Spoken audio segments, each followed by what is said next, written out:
Se tem espaço ou não, né? Então, vamos ver. Por enquanto está indo, Vanessa. Bora começar então, quando você Pode quiser. começar, então? Boa tarde, gente. Eu vou aproveitar. Tá vendo? Falou em gravar. Vou apresentar para vocês esse artigo que é do grupo do Michael Hatchleff, né? Que é em relação à dor crônica de crianças e adolescentes. Então, o título é o prognóstico ruim, né, de crianças e adolescentes com doença com dor musculoesquelética, né, uma revisão sistemática da literatura. Por que eu escolhi esse tema? Porque muitas vezes, não só a gente da área da saúde que trata doenças musculoesqueléticas, dores musculoesqueléticas, a gente negligencia a dor na criança, né? Então, a criança chega para a gente com 10 anos de idade, uma criança ativa, uma criança aparentemente faz esporte, faz um monte de coisa e chega com uma dor para a gente já vai passar, vai melhorar. A gente acaba não dando tanta importância quanto realmente essa dor, quanto a gente deveria dar importância para essa dor, né? Uma curiosidade é que, assim, quanto menor a criança, mais a gente negligencia a dor, principalmente se ela não consegue falar. Só nos anos 70 que começou -se a estudar um pouco mais quando que a criança começa a sentir dor. Então, até os anos 70, achavam que bebês em UTI neonatal, por exemplo, não sentiam dor, o que é um absurdo, né? Porque desde a 24ª semana de gestação, a gente já tem um sistema nervoso robusto o suficiente para receber as informações de dor. Então, desde a barriga da mãe, a criança pode já sentir a dor. Se ela nascer prematura, ela pode sentir dor. Recém-nascida, imediato ali, por mais que seja termo, ela vai sentir dor. Então, eu trouxe esse tema mais para levantar um pouco dessa questão, porque eu vejo que mesmo com as crianças maiores que relatam a dor, às vezes é visto como frescura, a dor do crescimento, e a gente acaba não investigando tanto. Às vezes, com uma dor benigna, a gente ainda fica relativamente tranquilo, por mais que se torne uma dor crônica, que é horrível, né? Pelo menos não um diagnóstico tão sério. Mas, às vezes, em alguns momentos, a dor é tão negligenciada que acaba mascarando um diagnóstico mais grave, como de câncer, osteosarcoma e tudo mais. Então, por isso que eu acabei trazendo esse tema para a gente, embora seja um artigo, assim, aparentemente não tem tantas coisas super novas para o grupo, já que todo mundo está bastante antenado aí na dor musculoesquelética crônica, né? Mas a gente sempre pensa mais nas pessoas mais velhas. Então, por isso que eu acabei trazendo esse. Enfim. Bom, estima-se que a dor musculoesquelética afeta pelo menos metade das crianças e dos adolescentes. E essa dor, ela vai aumentando aí conforme a criança vai crescendo. Então, ali por volta dos 10 anos de idade é quando está mais frequente a queixa de dor musculoesquelética. 40% da população dessas crianças relata ter sentido alguma dor aí nos últimos 6 meses. Os locais que mais as crianças relatam dor são na coluna e no joelho, principalmente na coluna lombar. E apesar de aparentemente a criança estar ali ativa, brincando, fazendo as atividades dela do dia a dia, a longo prazo vai prejudicar a qualidade de vida dessa criança, afastar ela das atividades escolares, das atividades sociais e das atividades atléticas. Inclusive, pode prejudicar elas aí no desempenho escolar e na interação com a sociedade, de uma forma geral, que pode acarretar em sintomas depressivos, ansiedade ou coisas semelhantes, psicológicas, né? Anteriormente, então, era considerado uma condição autolimitada, ou seja, que ia melhorar sozinha, sem necessidade de tratamento, e que não vai ter nenhum impacto a longo prazo na vida da criança. Então, a criança vem, chega para o médico e fala que está sentindo a dor, e aí ele fala para os pais, vai melhorar sozinho, fica tranquila, ele é criança, e não vai dar nada no futuro. Só que os estudos, ao longo do tempo, começaram a observar que não era muito bem assim, que 16 a 32% das crianças que sentiam dor no joelho ainda relatavam essa dor um ano depois da primeira queixa. Ai, perdão, gente. Sorry. Olha aí.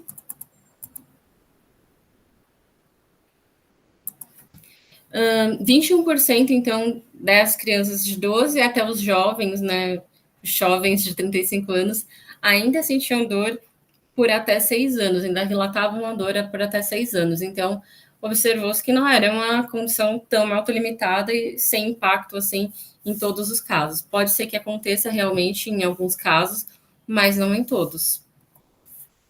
E aí vem a nossa grande dúvida, né? Quem são essas crianças e quem são esses adolescentes que têm risco de ter essa dor de uma forma mais crônica, uma dor que permanece por um longo período? Então, o principal objetivo aí do estudo foi procurar os fatores prognósticos para identificar quais pacientes provavelmente vão ter um mau prognóstico. Para quê? Para já estratificar cuidados, olha, com esse paciente eu devo me preocupar, com aquele provavelmente ele vai evoluir de uma forma benigna e não a gente precisa se preocupar tanto assim. E principalmente abordar os fatores de risco que são modificáveis. Então, o que dá para identificar ali dentro da rotina da criança, dentro dos fatores que são identificáveis, o que a gente vai fazer para tentar não deixar essa dor se cronificar. Então, o objetivo foi esse, né? Identificar o resultado ruim no acompanhamento e se houve algum efeito, algum resultado bem sucedido de tratamento, o que modificando aí no percurso da vida da criança a gente consegue modificar o impacto da doença.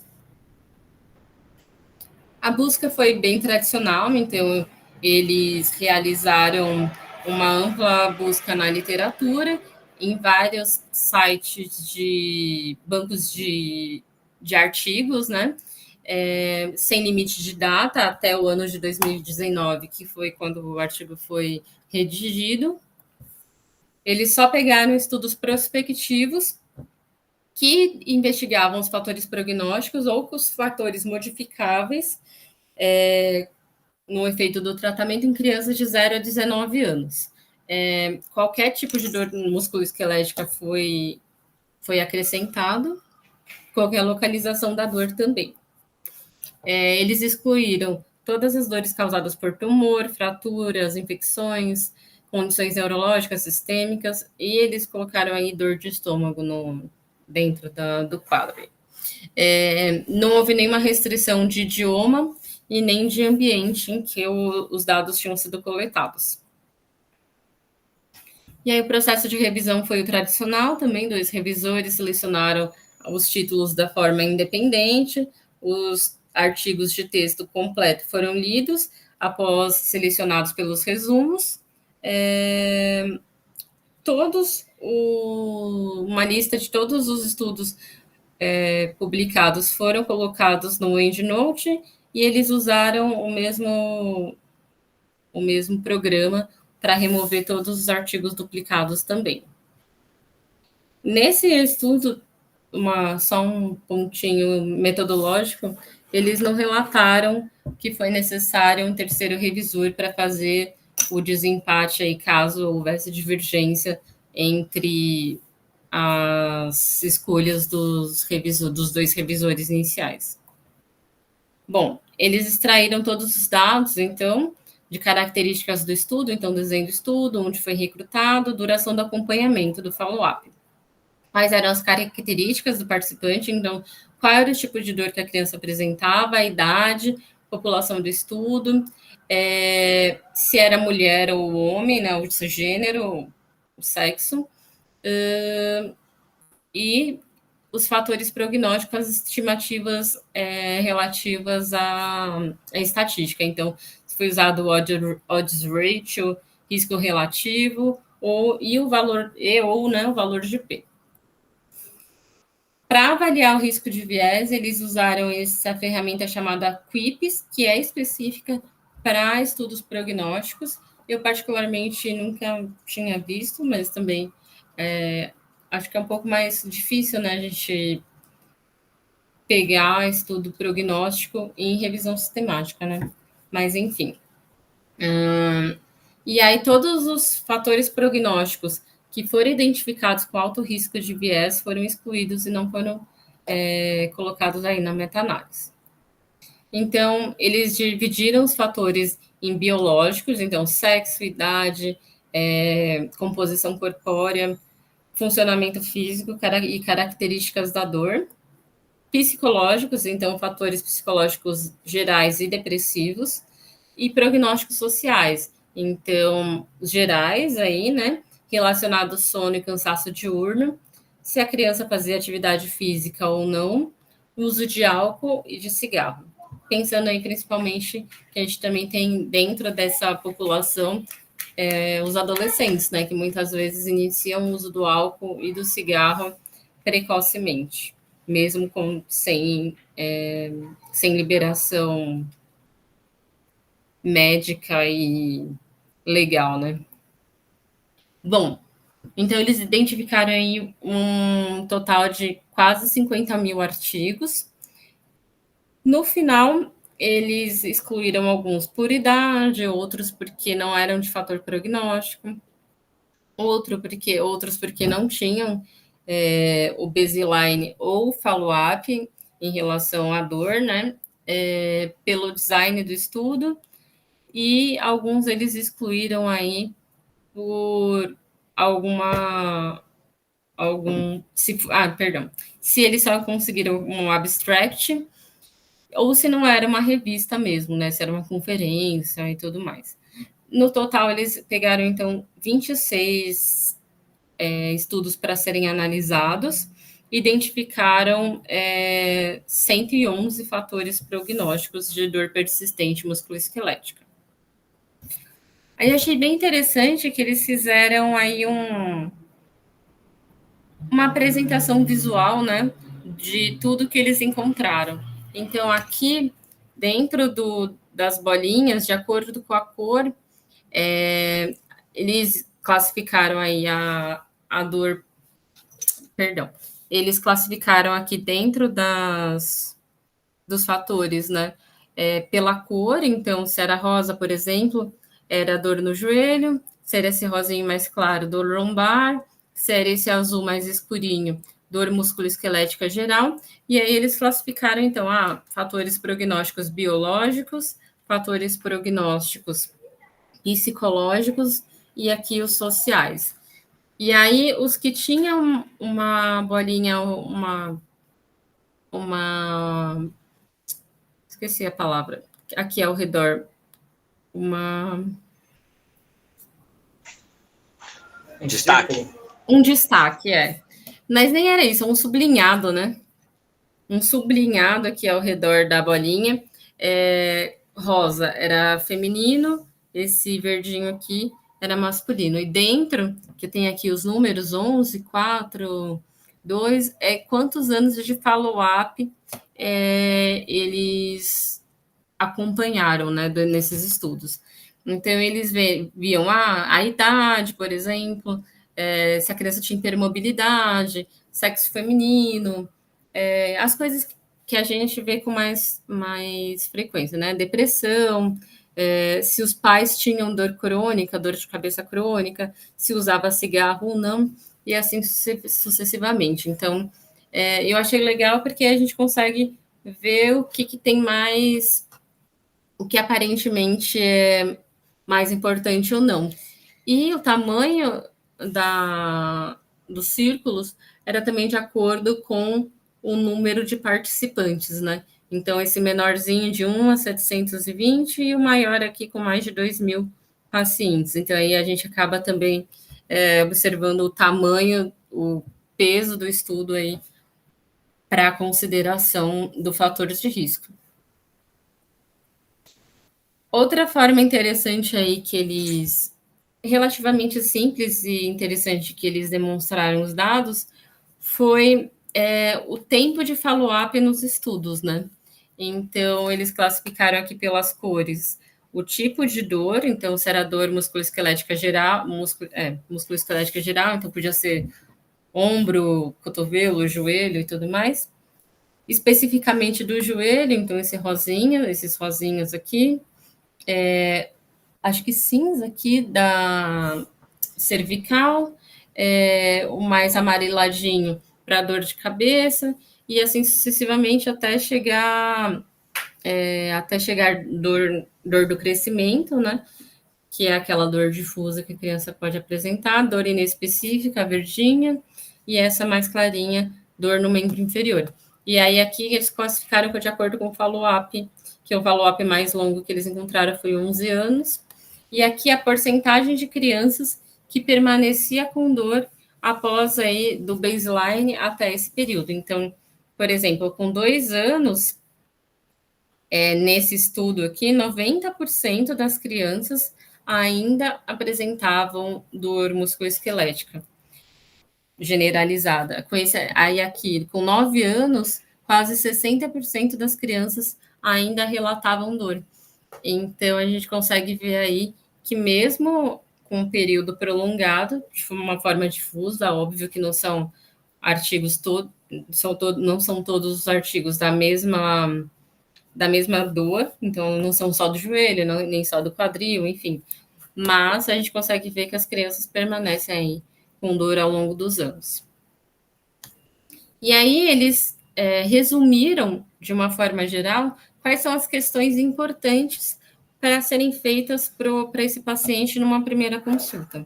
Então, da dor musculoesquelética geral, os principais fatores de risco aí são o sexo feminino, se a pessoa fuma, o quanto a fadiga e o fator social, o quanto que ela está cansada ao longo do dia, as atividades físicas versus não fazer, e os sintomas depressivos. E aí as questões principais para se abordar nesse paciente seria se o paciente fuma, porque é o que dá para a gente modificar, né? Pedir para ele parar de fumar, se ele se sente cansado aí ao longo do dia, então o que vai conseguir fazer para melhorar essa qualidade de sono do paciente, consequentemente auxiliar no tratamento da dor. Se a criança realiza algum esporte ou se ela é sedentária, e se ela se sente mentalmente bem, porque aí tudo isso vai influenciar aí no prognóstico da dor. É dor lombar. Paciente tem muita mobilidade, é uma dor de longa duração, ele tem problemas, ele fuma, então, de acordo com o tipo de dor, a gente vai fazendo questões específicas para o paciente. Por exemplo, a qualidade de vida aumenta com a idade. Geralmente está presente em pacientes que fazem esporte mais de 2 vezes por semana. Impacta a qualidade de vida. Então, aí, a partir daí, a gente vai fazendo as questões de acordo com a dor e com as características que foram encontradas no estudo. Achei bem interessante. De uma forma resumida, eles encontraram 111 fatores prognósticos, mas o mais frequente foi o sexo feminino, os fatores psicológicos, problemas relacionados ao sono, idade, tabagismo, os pais apresentarem a dor anteriormente e dor em mais de um local do corpo. 134 outras características também foram abordadas e eles encontraram como não significativos. Uma deles foi a idade como fator basal, o índice de massa corpórea e a hipermobilidade. A hipermobilidade é bastante comum aí numa gama das crianças, né? Dentre a discussão, eles consideram que a mulher ela corre um risco maior de ter a dor persistente, porque ela tem uma sensibilidade maior a modalidades da dor e as estratégias de enfrentamento da dor são diferentes aí culturalmente entre os sexos. Então, eles consideram que as mulheres vão lá recorrer mais ao apoio social, tentar reinterpretar aquela dor de forma cognitiva e trazer autoafirmação positiva, enquanto os homens eles vão para a distração comportamental e aquelas táticas mais centradas no problema para tentar gerir a dor e que isso facilita a resolução do quadro, né? Os fatores modificáveis, então, o psicológico e tabagismo, que dá para abordar, os principais não modificáveis seriam mesmo o sexo, idade e duração da dor. E aí eles recomendam aquilo, né, que tem que ser investigado e orientado já desde a primeira consulta, mesmo parecendo uma dor não tão que vá persistir, esses fatores são todos importantes para serem abordados aí desde o primeiro dia. A maioria dos estudos acabou investigando os fatores biológicos, um pouco menos sociais e muito menos ainda os fatores psicológicos. Então, fica uma lacuna aí na literatura, que os estudos posteriores, eles têm que abordar o paciente aí como um todo. Então, olhar não só o fator biológico, como a grande maioria faz, mas o que a gente consegue auxiliar para o paciente, no paciente aí a longo prazo, para o enfrentamento aí dessa dor. O que de fator psicológico e social a gente consegue modificar. Coisa interessante também que, embora eles tenham falado no sedentarismo, dentre os fatores prognósticos, foi menos falado, né? Tinha muito mais outros fatores, como sexo, como um fator genético aí, então, dos pais apresentarem dor e o adolescente, a criança, apresentar dor e permanecer, né? E alguns outros, como completamente modificáveis e que fazem parte do tratamento, não foram tão abordados, né? Aí eles falam mais uma vez da parte social, né? Então, onde esse paciente mora, o pai tem dor ou não, a profissão, a renda do paciente, identidade social e tudo, onde o paciente está inserido, cultura, crença, tudo isso tem que ser investigado, porque provavelmente pode auxiliar aí em outros fatores prognósticos, né? Provavelmente uma pessoa com mais dificuldades socioeconômicas tem uma tendência maior a permanecer com a dor musculoesquelética por mais tempo. Só um estudo fez um acompanhamento aí ao longo de 11 anos, né? Então, eles enfatizam que mais estudos prognósticos a longo prazo devem ser realizados aí nas crianças. Então, acompanhamentos maiores, assim como esses de 11 anos, para, de fato, bater o martelo quais são os fatores que esses pacientes apresentam. E como uma conclusão, né, uma em cada 2 crianças e adolescentes ainda relata dor, mesmo após anos da primeira queixa, né? Então, os profissionais da saúde não devem assumir que a dor musculoesquelética durante a infância e adolescência é transitória ou autolimitada. Então, toda queixa tem que ser investigada e tem que ser considerada, né? E, se possível, tratada também. É isso, gente.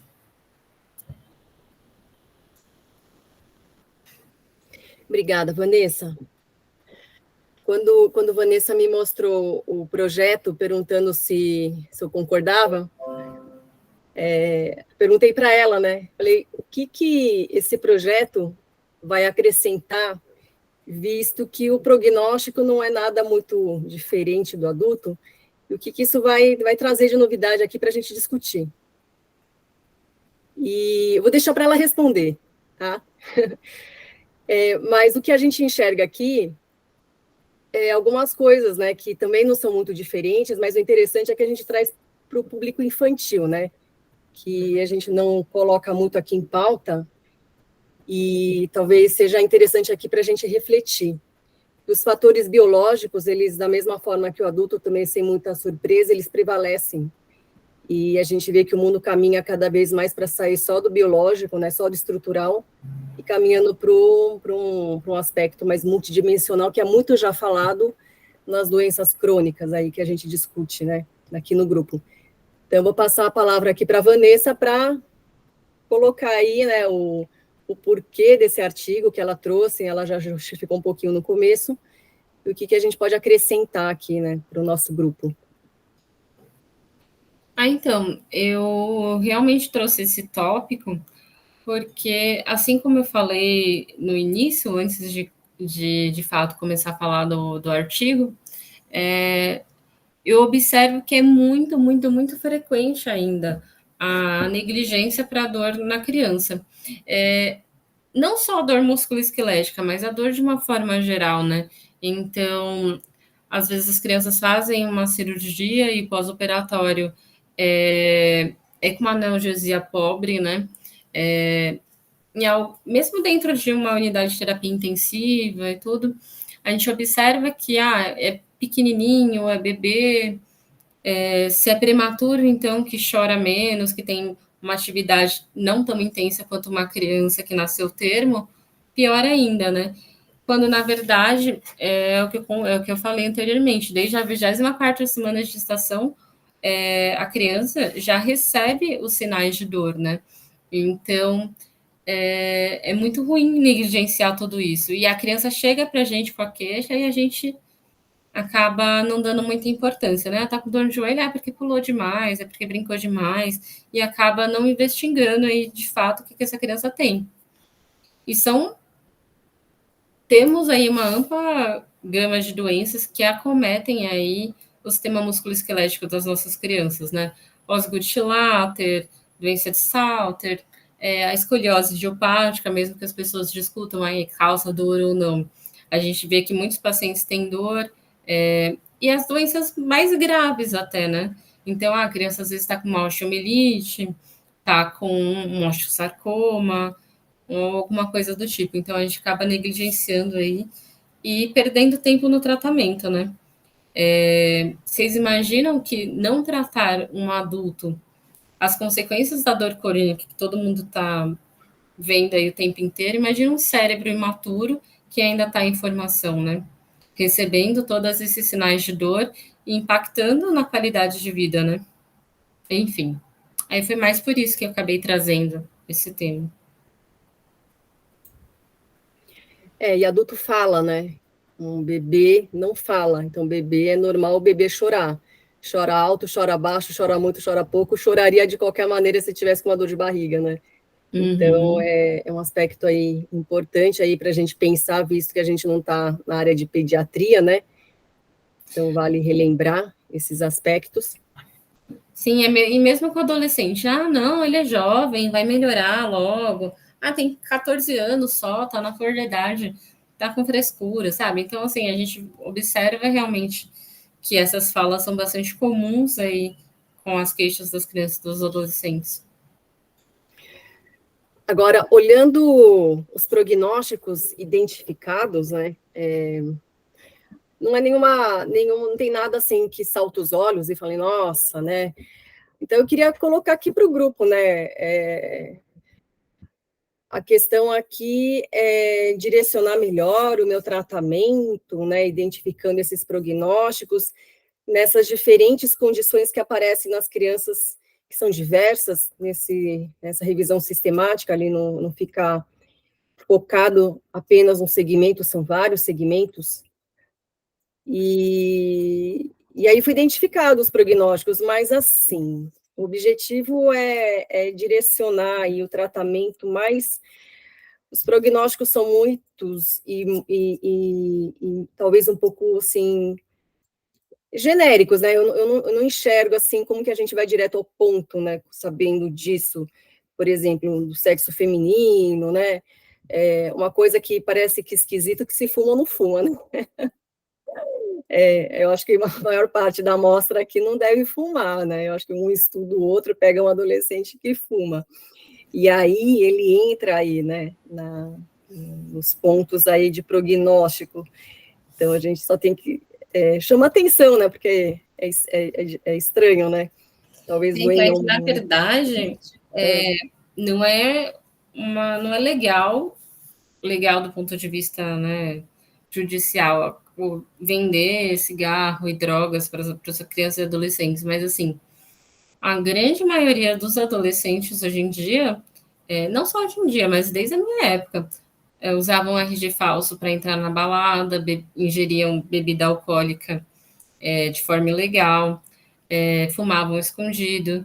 Na escola, o tempo inteiro, o pessoal fumava escondido, acho desde os 12, 13 anos.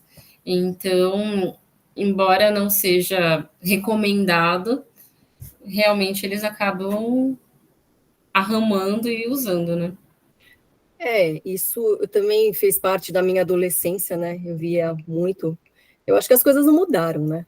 A gente Então, conversa com o acho pessoal. que ainda é por isso que eles acabam considerando aí um fator prognóstico. É mais uma coisa também difícil de abordar, né, na criança e do adolescente, porque geralmente eles estão acompanhados dos pais e eles não vão falar para você, né? Na frente Então, do pai, você fuma. Ah, aham, claro, fumo com 13 anos. Vai sair de lá apanhando, né? sim.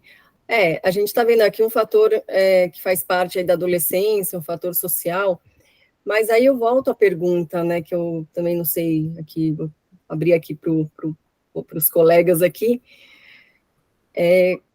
como que esses prognósticos identificados, né, que, assim, à primeira vista não parece interessante o paper, né? Eu acho que ele é legal, assim, mesmo que seja um repeteco, entre aspas, né, de certa maneira, do adulto, para mostrar, né? Muitas coisas são aquelas coisas que a gente vê todos os dias, todo mundo vê, mas ninguém coloca no papel e ninguém sumariza a coisa, né? E ninguém chama atenção.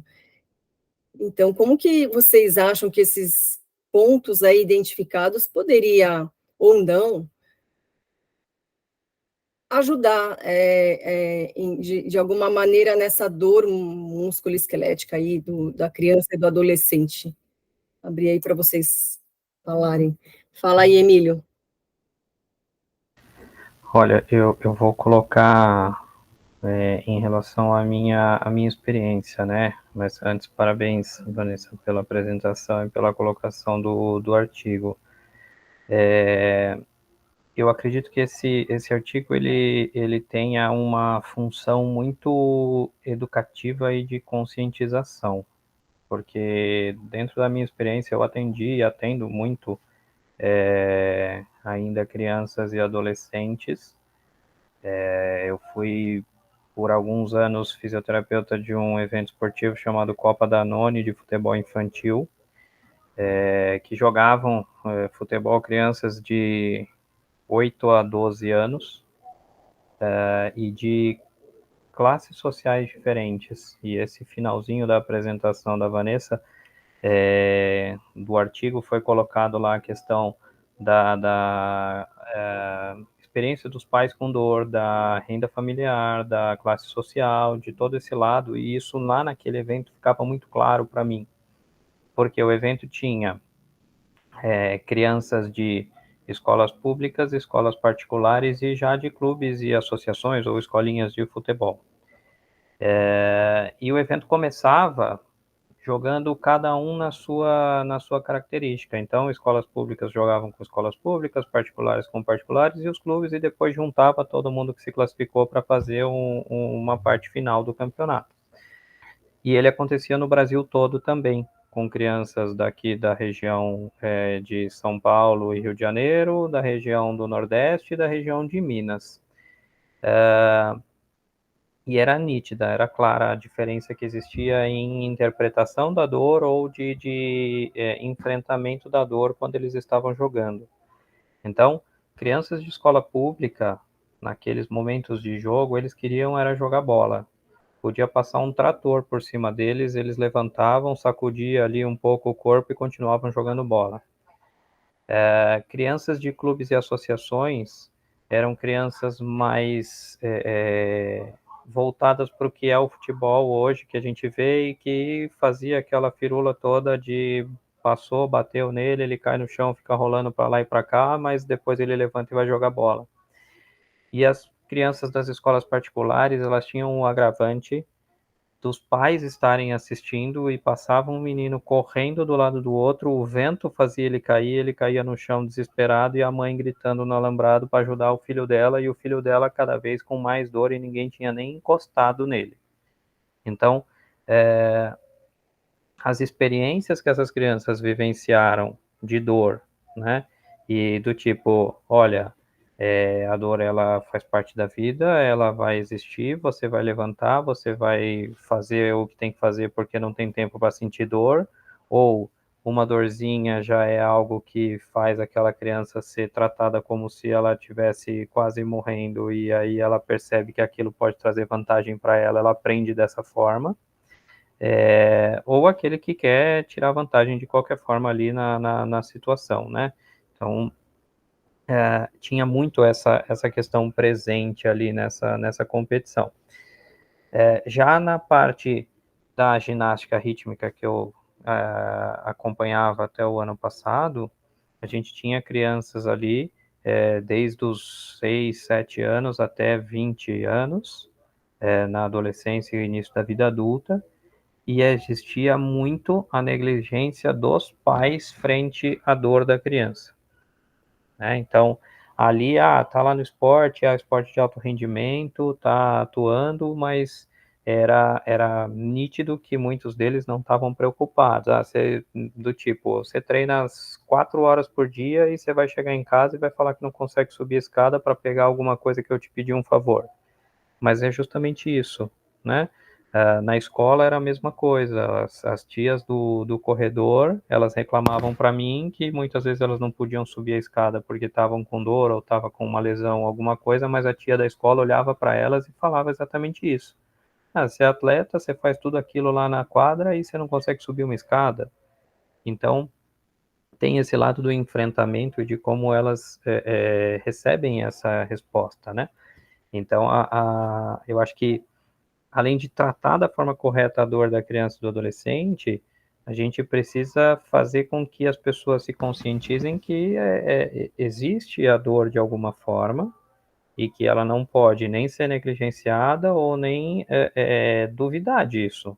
É claro que vão ter vários que vão se aproveitar dessa situação, mas ela não pode ser negligenciada, né? Principalmente na área que eu atuo no esporte, porque a gente está correndo o risco de minar a carreira de um possível talento por aí.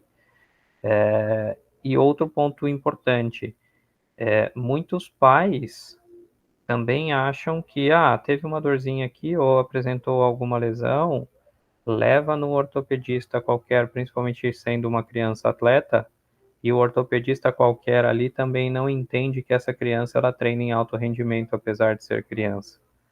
E aí faz ou toma condutas do tipo, bota aí um RoboFoot, bota uma tala, faz uma imobilização e fica 4 semanas, 3 semanas, e essa criança perde qualidade porque ela realmente treinava em alto rendimento ou passa por um procedimento cirúrgico que não necessitaria naquele momento, e perde oportunidades, como eu já tive algumas da ginástica que perderam convocação de seleção porque o médico resolveu suturar um menisco em vez de fazer a meniscectomia. E era a chance da vida da menina com 15 anos, num esporte que tem vida curta, né?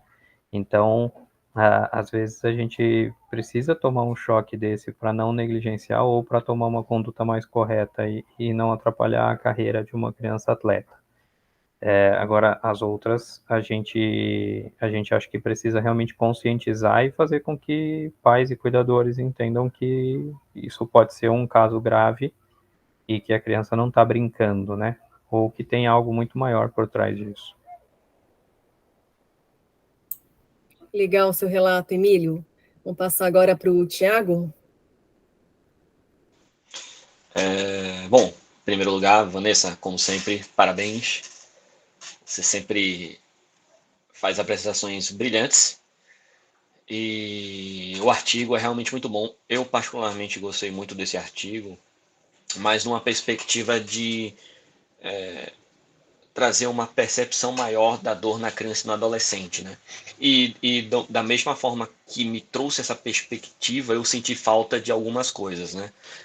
E aí, puxando um pouco da fala do Emílio e da apresentação da Vanessa, assim, eu acho que é muito importante apontar fatores prognósticos, fatores, mas assim, eu acho que muitos desses fatores servem muito para a gente ter uma perspectiva de quais são os fatores que podem atuar do que definir que fatores atuam. Eu não acho que esse estudo consegue definir isso. Então, vou dar um exemplo, né? Se você tem uma pessoa na sua família, pai, mãe, irmão, irmã, enfim, que apresenta dor, certo? Você pode gerar várias interpretações dessa dor, né? Então, só dando um exemplo, você enquanto criança pode entender que você precisa suportar mais coisas porque você tem alguém na sua família que não consegue dar conta daquilo, ou você pode entender aquilo como uma forma de receber mais atenção, porque você não está recebendo atenção, porque aquela pessoa que tem dor está recebendo atenção. Então, estou dando assim, interpretações possíveis, entende? Que podem significar que a criança esconda mais a sua dor ou exacerbe a sua dor. Não estou dizendo que seja o caso, não estou dizendo isso, mas estou falando que esse estudo faz a gente pensar que é algo a se investigar, mas não consegue realmente apontar mais profundamente nisso, né?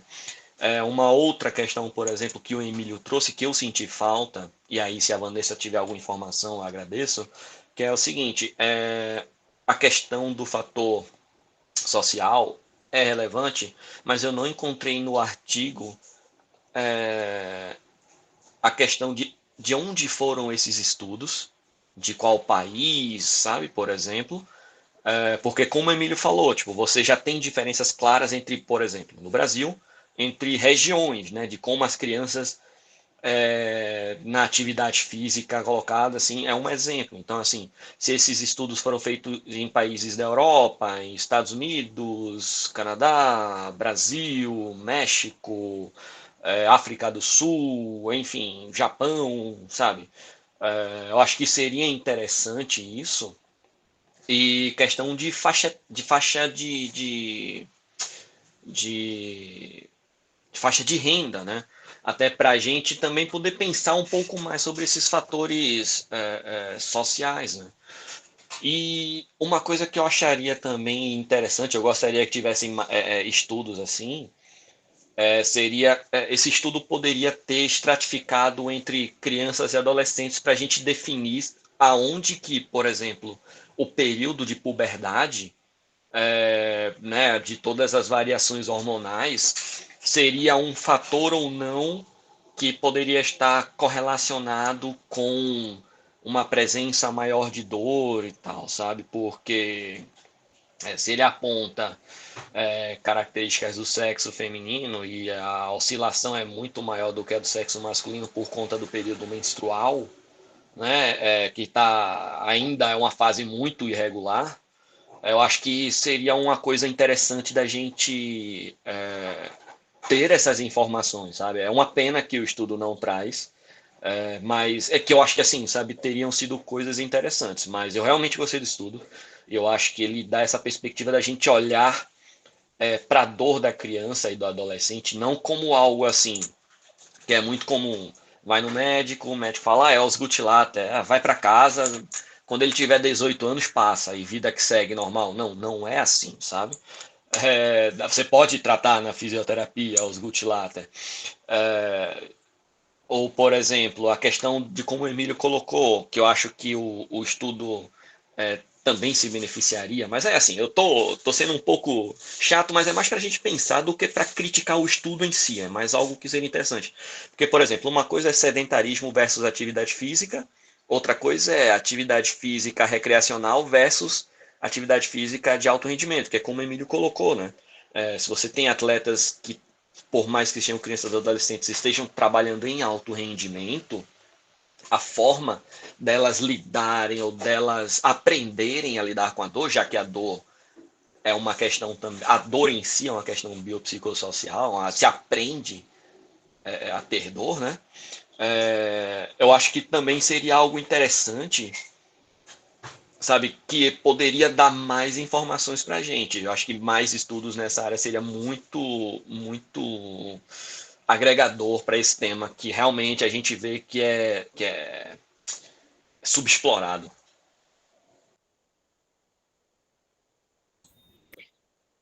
Eu acho que dá para alinhar, né? A partir desse primeiro estudo aí, os próximos alinharem os pontos de uma nova revisão sistemática.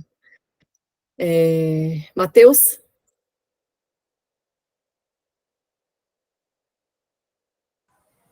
Olá, professora. Olá, Vanessa. Olá, todo mundo. Tudo bem, gente? Primeiro, parabéns, viu, Vanessa? Foi muito legal sua apresentação. Muito boa mesmo. E gostei muito dessa pesquisa aí. Entretanto, vocês estão me escutando bem? Tudo bem, professora? Tá boa? Tudo certo. Beleza, valeu. Entretanto, como assim o Thiago falou, tem muitas coisas para ser melhoradas, né? a estratificação para adolescente ou criança-adolescente, pela idade, pelo país, porque culturas, né, fatores culturais influenciam nas partes sociais, né, isso modifica. Enfim, é um estudo de 2019, é um estudo que dá para fazer uma atualização em 2024. Depois disso, a Austrália, né, tem muitos pesquisadores, eu esqueci o nome dos pesquisadores, mas tem diversos pesquisadores lá da Austrália que trabalham com pesquisas em dores crônicas em crianças. Nos últimos anos, eles tiveram diversas publicações, então acredito que deve ter mais estudos prospectivos. Acredito também que a pergunta de pesquisa não foi totalmente respondida, assim, bateu o martelo e acabou, não, porque os estudos são de moderada a alto risco, né, de viés. Então, tem muita coisa ainda para mudar esse jogo. Eu estava lendo aqui, eu estava fazendo uma comparação com adulto. Acho que é legal a gente pensar nisso. Só uma comparação com dor lombar, eu estava vendo que os estudos, eles não investigaram questões psicológicas na dor lombar, sabendo que o principal fator de risco no adulto para dor lombar é depressão, ansiedade, catastrofização, baixa autoeficácia, enfim. E os estudos eles não investigaram, eles só investigaram a parte biológica e social, né?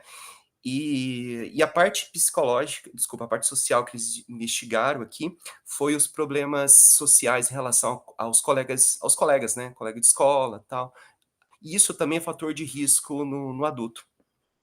Quando eu olho para a dor no joelho, é bem interessante que a dor no joelho, eles investigaram questões psicológicas, eles investigaram questões sociais, mas o que dá para notar é que esportes mais de duas vezes por semana é um fator de risco prognóstico ruim, identificando como uma dor mecânica, né? Isso é uma diferença no adulto também. A dor femoropatelar, que é muito comum no adolescente, fizeram um estudo que as questões psicológicas sociais acontecem, mas as questões mecânicas são muito maiores, como fraqueza de quadríceps,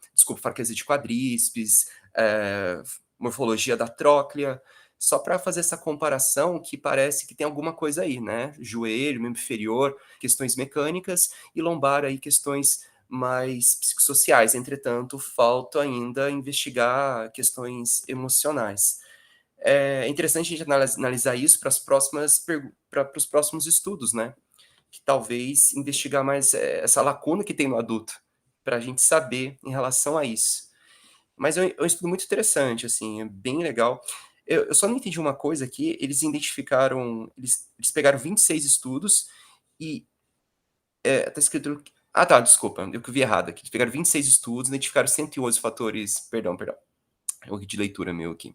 Mas, enfim, achei muito bacana, mas tem coisas para modificar aí, de repente, para acrescentar. Já faz 5 anos, dá para atualizar e melhorar um pouquinho esse estudo aí. Isso aí. Beleza, Matheus, pelos apontamentos. Tiago, depois Emílio, daí a gente fecha as inscrições, tá? Daí eu vou devolver para a Vanessa colocar os gaps. Aí a Vanessa já pescou os gaps aqui, né, nas discussões, mas aí eu vou devolver para você fechar. Se vira nos 30 segundos. Vamos lá, Não, Tiago. o meu é rapidinho, é só para falar, Matheus, eu fiz o mesmo erro assim, que eu olhei, eu pensei, 111 pessoas e tal, aí quando eu vi lá naquelas bolinhas, tinha tipo 2.500 e tanto, eu falei, cacete, o que eu tô lendo de errado? Eu tive que voltar umas 4, 5 vezes para entender que eram 111 fatores prognósticos, né? E só um comentário assim que o Matheus falou que é interessante, que eu acho que pensando em uma atualização desse estudo, que seria interessante, é ver como especialmente esses adolescentes que foram vistos, acho que tem alguns grupos que têm 16 a 19 anos, né? De como seria o follow-up dele depois de adultos, né? Tipo, de como essa dor musculoesquelética evoluiu, ou mudou, ou variou depois da entrada na fase adulta. Né? Acho que seria uma coisa interessante para a gente pensar também nisso, né? Já que é muito levado a ideia de que as crianças, eventualmente, a dor vai passar e vai embora. Então, tipo, se a gente tivesse esse acompanhamento num follow-up, agora, tipo, 5 anos, essas crianças de 16 a 19 vão ter, tipo, 20 a 25. Eu acho que seria interessante, assim, sabe, de ter esses dados para a gente pensar de como essa dor pode variar ou não em várias fases da vida, né? Outra coisa também, hoje está bem estabelecido na literatura, estudos bons, que um dos fatores de riscos para dor lombar no adulto é ter dor lombar na adolescência, né? Isso é bem interessante a gente analisar. E na dor femoropatelar é a mesma coisa. Outra coisa que eu achei muito parecido também em alguns casos é que é a duração dos sintomas. Quanto maior a duração dos sintomas, pior o prognóstico. No adulto também é a mesma coisa. Quanto maior a duração dos sintomas, maior o prognóstico. O que tem no modo geral, o que eu observo no adulto? O que assemelha? Maior duração dos sintomas, quanto pior a capacidade funcional, pior o prognóstico, e os fatores psicossociais, como depressão, ansiedade, etc. E ter dor anterior antes. Talvez faltou isso. Sei lá, o adolescente tem uma dor aos 14 anos. Será que ele teve uma dor aos 6 anos? Né? No adulto é muito assim. Se você tem uma dor hoje, é um grande fator de risco, um fator de prognóstico, desculpa, para você ter uma dor depois, né? Ou piorar. Então, essas observaçõezinhas aí que... Mas o estudo é bem legal. Emílio, fechando. Aí depois eu devolvo para a Vanessa. Tá bom, não é só uma coisa que veio na minha recordação aqui, quando o Matheus falou sobre os fatores psicossociais ou essa questão emocional mesmo, né? A gente teve uma das atletas, inclusive uma das mais promissoras da equipe, que pelo simples fato da troca da treinadora, e ela não encaixar com o treinador que chegou no ano seguinte, fez ela ficar o ano inteiro sem competir.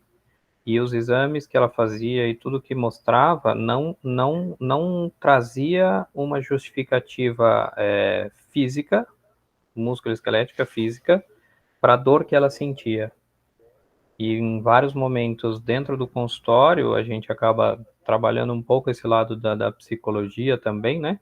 Ela se abria e falava que ela não encaixava com o treinador, que ela não conseguia e que sempre que ela fazia qualquer coisa que ele pedia, ela encarava como algo impositivo e a dor dela aumentava. Então, esse lado é muito importante ser abordado também e não ser negligenciado, mais uma vez, como algo que, passa, tá tudo bem, faz aí, porque é o seu papel aqui dentro da atividade. E isso pode ser colocado também para o público não atleta, porque a gente não sabe como que ele é tratado ou como é encarada essa dor perante aos seus familiares ou seus colegas de escola, enfim, o seu ciclo social. No alto rendimento, o técnico, o treinador, ele é um personagem fundamental para fazer com que você odeie ou não o esporte, né? E como que você vai conduzir isso? Porque ele é um líder, né, na visão da criança, né? Então, é muito sensível, né, essa pessoa na vida de uma criança no esporte de alto rendimento. Sim, e muitos deles estão presos no passado ainda, e não estão atualizados a ponto de identificar essas evoluções dos estudos e das áreas da saúde que fazem com que essa criança ou esse atleta, seja ele adulto ou idoso, enfim, da característica que for, possa ser exigido ao máximo sem que ele tenha lesão, né? Só que eles acham que tem que ser igual lá atrás, enquanto eles eram atletas, né? Na minha época não tinha isso, eu jogava com o tornozelo fraturado e botava uma botinha de esparadrapo e vai. Mas hoje não dá mais para ser assim, né? Mas eles continuam achando que o que eles sofreram lá atrás tem que ser repassado pro atleta de hoje, porque eu fiz assim, eu tenho que passar para você. Isso a gente olha hoje, é preocupante, né? Meio que desesperador, né? Porque é o chamado típico boleiro, né? Entre aspas. Né? Ele veio com o técnico, ele veio com essa experiência, né? A Vanessa no balé, né? A gente, mais do que um exemplo típico, nessa forma hard de ser educado, e ele passa para os alunos, né, que hoje o perfil mudou completamente, né, não é alto volume, alta intensidade, sem descanso, com dor, né, então é preocupante, né, onde que você vai deixar o seu filho para ser treinado, né, eu acho que é um aspecto que você tem que olhar enquanto pai, né, sobre os cuidados dessa pessoa, né. Sim. Vanessa, fecha aqui os gaps desse assunto, desse tema aqui para nós. Então, pela discussão aí, a gente já tem várias ideias, né? seriam interessantes e relativamente simples, né, serem feitas, né? Então, os fatores prognósticos aí comparáveis aos adultos, né, de uma forma mais estratificada. Então, crianças realmente e adolescentes realmente, né? Então, às vezes até a divisão por sexo e tudo mais, né? Acho que então a estratificação, a abordagem mais específica social, então em relação à condição socioeconômica mesmo, né? Que nem o Thiago falou, e em relação à parte social como da psíquica, como o Matheus falou, né? Eu vou ser sincera com você, Thiago, que eu não me atentei aos países que foram realizados. Todos os dados específicos dos estudos estão nas tabelas que vieram como suplemento. Eu cheguei a olhá-las e tudo, mas eu vou ser sincera que eu não fiquei me atentando ao país, justamente acho porque eu não tinha parado para pensar nisso, né? E com a nossa discussão aqui acabou surgindo e realmente é bem interessante, né? Será que a gente tem um do Brasil certinho, né? Um fator prognóstico no Brasil que é diferente, né, do que acontece no Reino Unido, na Austrália e tudo mais. Mais uma ideia também de estudo seria atualizar essa revisão, né? Ver o que surgiu desde então, né? Sim, quem tiver à disposição aí, fazendo aqueles ajustes aí seria bacana, né? Acho super interessante.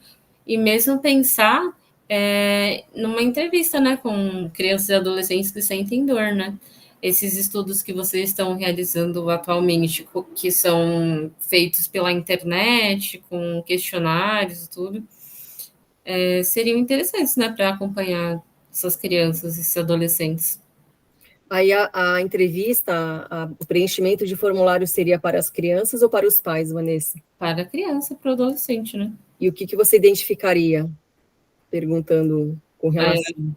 Acho que a gente podia que daria para perguntar aquelas coisas básicas. Faz esporte quantas vezes por semana, usa drogas lícitas ou ilícitas, não ou não.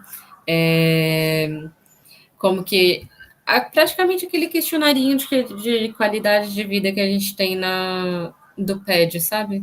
Uhum. Então, como que vai na escola, se vai bem na escola ou não, se os amigos tratam bem ou não para as questões de bullying. Essas perguntinhas básicas, assim, se tem dor ou não, né? Porque se abordar uma quantidade de adolescentes e crianças de uma forma geral, vão ter os que não têm dor também. Mas será que os que não têm dor também não têm fatores que poderiam trazer dor? Por que não trazem dor para essa criança e trazem para outra, né? Uma linguagem para criança, né? Que nem do PED. Tá certo. Bom, pessoal, fica aí os nossos gaps aí. A gente atingiu o nosso objetivo do primeiro estudo aqui, né? Então, já são 6h04. Então, agradeço aí, Vanessa, as colocações aí feitas. E até a próxima semana, né? Obrigada aí pela presença de todos. Tchau, tchau, pessoal. Você veio, Thiago, Matheus. Obrigado, gente. Obrigado, professora. Até mais. Até mais, gente. Valeu, gente. Tchau, tchau. Tá bom?